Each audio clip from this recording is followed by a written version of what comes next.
నల్లగొండ జిల్లాలో ధాన్యం కొనుగోళ్లు ముమ్మరంగా సాగుతున్నాయి. నాగార్జున సాగర్ ఎడమ కాలువ ఆయకట్టు పరిధిలో ఇప్పుడిప్పుడే వరి కోతలు మొదలు కావడంతో జనవరి వరకు ధాన్యం కొనుగోళ్లు జరిగే అవకాశం ఉంది. నల్లగొండ జిల్లాలో ధాన్యం కొనుగోళ్ల తాజా పరిస్థితిపై ప్రత్యేక కథనం. 2024 వానాకాలం సీజన్కు సంబంధించి నల్లగొండ జిల్లాలో అక్టోబర్ మొదటి వారంలో ధాన్యం కొనుగోళ్లు ప్రారంభమయ్యాయి. వర్షాలు పుష్కలంగా కురవడం, తెగుళ్ల బాధ లేకపోవడంతో ధాన్యం దిగుబడి ఇబ్బడి ముబ్బడిగా పెరిగింది. సాగు విస్తీర్ణాన్ని బట్టి నల్లగొండ జిల్లాలో 12 లక్షల టన్నుల ఆదాయం దిగుబడి వస్తుందని వ్యవసాయ శాఖ అధికారులు అంచనా వేశారు. సాగు విస్తీర్ణాన్ని బట్టి నల్లగొండ జిల్లాలో 12 లక్షల టన్నుల ధాన్యం దిగుబడి వస్తుందని వ్యవసాయ శాఖ అధికారులు అంచనా వేశారు. ఇందులో కొంత మొత్తం మిల్లర్లు కొనుగోలు చేసిన 7.5 లక్షల టన్నుల ధాన్యం మార్కెట్లోకి వస్తుందని అధికారులు అంచనా వేశారు. సన్నధాన్యానికి బోనస్ ఇస్తామని ప్రభుత్వం ప్రత్యేకంగా ప్రకటించటంతో సన్నధాన్యం కొనుగోలుకు, దొడ్డు ధాన్యం కొనుగోలుకు వేరువేరుగా కొనుగోలు కేంద్రాలను అధికారులు ఏర్పాటు చేశారు. నల్లగొండ జిల్లాలో 346 ధాన్యం కొనుగోలు కేంద్రాలను ఏర్పాటు చేశారు. ఇందులో సన్నధాన్యం కోసం 80 కేంద్రాలను ప్రత్యేకంగా ఏర్పాటు చేశారు. ఇప్పటి వరకు నల్లగొండ జిల్లాలో 1,90,000 టన్నుల ధాన్యాన్ని ప్రభుత్వం కొనుగోలు చేసింది. ఇందులో 16,338 టన్నుల సన్నధాన్యాన్ని కొనుగోలు చేశారు. దొడ్డు ధాన్యానికి సంబంధించి 372 కోట్ల 19 లక్షల రూపాయలను రైతుల ఖాతాలలో జమ చేశారు. సన్నధాన్యానికి సంబంధించి 21 కోట్ల 86 లక్షల రూపాయలను రైతుల ఖాతాలో జమ చేశారు. సన్నధాన్యానికి క్వింటాలుకు 500 రూపాయల బోనస్ చెల్లిస్తామని ప్రకటించిన మేరకు నల్లగొండ జిల్లాలో 8 కోట్ల 16 లక్షల రూపాయలను బోనస్ రూపంలో చెల్లించారు.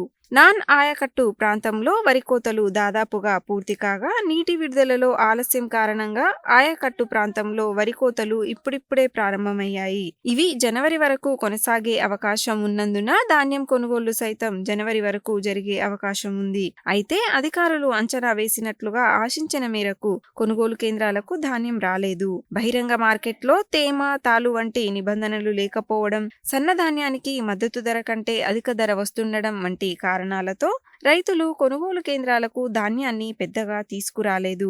దీంతో ప్రభుత్వ కొనుగోలు కేంద్రాలలో ఆశించిన మేరకు కొనుగోళ్లు జరగలేదు.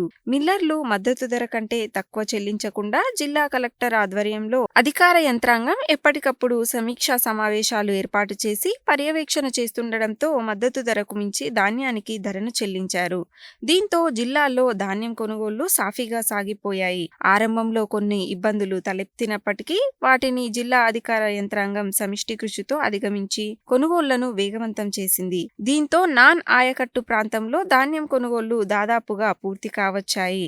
ఆయకట్టు ప్రాంతంలో మాత్రం ఇప్పుడిప్పుడే వరి కోతలు ప్రారంభం కావడంతో జనవరి నెలాఖరు వరకు కొనుగోళ్లు జరిగే అవకాశం ఉంది.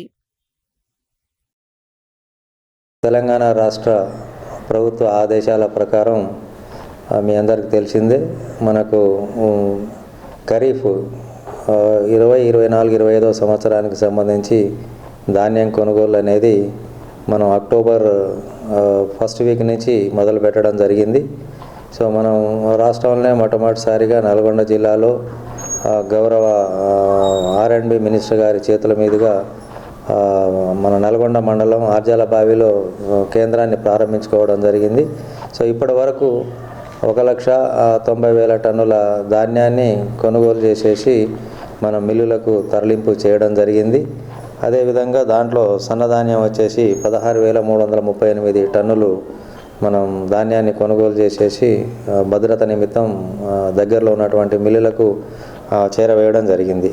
దీనికి సంబంధించేసి దొడ్డు ధాన్యానికి సంబంధించి 372.19 కోట్ల రూపాయలు 32,441 రైతులకు చెల్లించడం జరిగింది. అదేవిధంగా సన్నధాన్యము 21.86 కోట్ల రూపాయలు 2,006 మంది ఫార్మర్స్కు చెల్లించడం జరిగింది. ఇదే కాకుండా మనకు ప్రభుత్వం ప్రతిష్టాత్మకంగా తీసుకున్నటువంటి క్వింటాల్కి 500 రూపాయలు బోనస్ చెల్లించడం అనేది సన్నధాన్యానికి మన జిల్లాలో ఈ 16,338 మందికి 8,16 లక్షల రూపాయలు కూడా బోనస్ రూపేణా నేరుగా రైతుల ఖాతాలో జమ చేయడం జరిగింది. సో మనకు ఇక్కడ జిల్లాలో ఎక్కువగా సన్నధాన్యం అండ్ దొడ్డు ధాన్యం ఈక్వల్గా పండుతుందని మనకు వ్యవసాయ శాఖ వారు అంచనాను ఇవ్వడం జరిగింది. సన్నధాన్యంలో JSR తర్వాత జై శ్రీరాము, తర్వాత ఇలాంటివి ప్రిఫర్డ్ వెరైటీస్ ఎక్కువగా మిర్యాలగూడ ఆలియా ప్రాంతంలో వేయడం జరిగింది. సో ఇవన్నీ కూడా నేరుగా ధాన్యాన్ని కట్ చేసుకొని యంత్రాల ద్వారా రైతులు నేరుగా మిల్లులకు తీసుకుపోవడం జరిగింది. మిల్లులలో కూడా మీరు పత్రికల్లో కూడా చూసి ఉంటారు. సో 2320కి తగ్గకుండా దాదాపు 2550, 2600, 2700 కూడా పెట్టేసి 25 నుంచి 30 మాయిచర్ ఉన్నటువంటి ధాన్యాన్ని కూడా మిల్లర్స్ కొనుగోలు చేయడం జరిగింది. దాన్ని కూడా గౌరవ జిల్లా కలెక్టర్ గారు, జాయింట్ కలెక్టర్ గారు అనునిత్యం మానిటర్ చేస్తూ ఎక్కడ కూడా బిలో ఎంఎస్పికి రైతులు డబ్బులు చెల్లించకుండా అన్ని చర్యలు కూడా తీసుకోవడం జరిగింది. కాబట్టి ఎక్కువ మొత్తంలో మిల్లులకే వెళ్ళడం జరిగింది. బహిరంగ మార్కెట్లో కన్సిడరబుల్ రేట్ డిమాండ్ ఉండడం దృష్టితోని దొడ్డు ధాన్యం కూడా బయట మనకు బయటి దానికి పోవడంతో రైతులు కూడా అక్కడ అమ్ముకోవడం జరిగింది.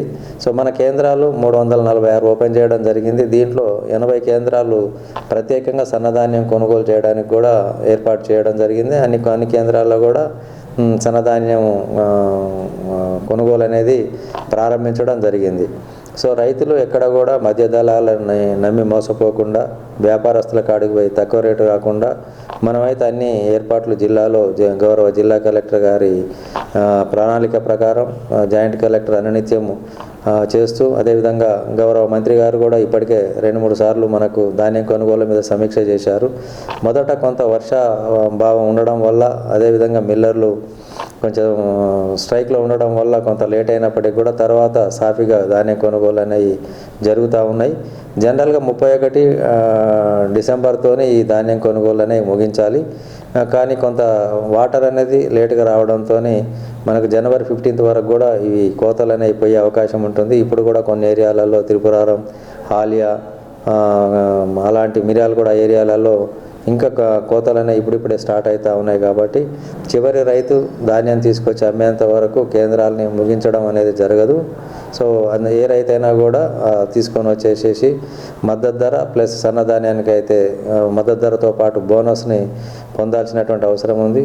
సో అందరి సహకారం వల్ల ఇటు ప్రజాప్రతినిధులు, గౌరవ మంత్రి గారి సూచనలు, ప్రణాళిక, అదేవిధంగా గౌరవ కలెక్టర్ గారు కూడా మీరు చూశారు, చాలా సెంటర్లను విజిట్ చేయడం జరిగింది జిల్లాలో.